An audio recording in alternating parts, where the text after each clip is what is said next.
келді. 2023 жыл өзінің табиғатының ызғарымен, суығымен қош келіпті. Бұрын сонды болмаған қар қалыңдығы 2-3 есе көбейді. Бұл жаяу жүрушілердің және көлік иелеріне кептеліске, әртүрлі апат жағдайларға соғып келіп отыр. Күн түн демей Өскемен тазалық ұжымдастары қарды тазалап, жаяу жол жүрушілерге және көлік иелеріне көмектесуде. Сіздерге алғысым шексіз. Осы кішкентай болсын алғысым мақсатында сіздерге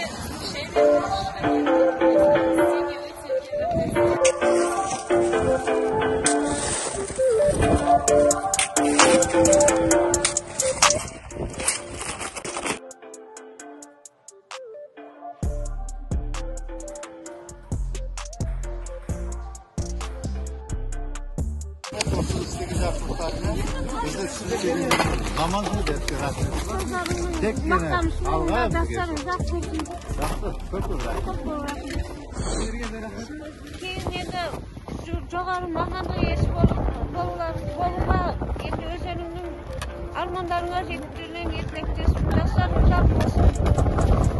Рахмет. Қамқоршы болып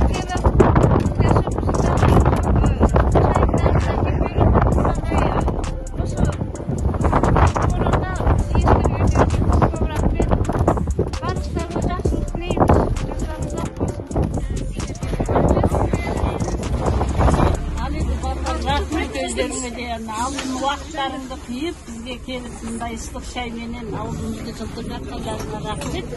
Өздеріңе де денсаулық болсын, оқуларың табысты болсын, жаңа жылдарың өздеріңе жаңа бақыт сыйласын. Рахмет енді сендерге. Жастарың ұзақ болсын.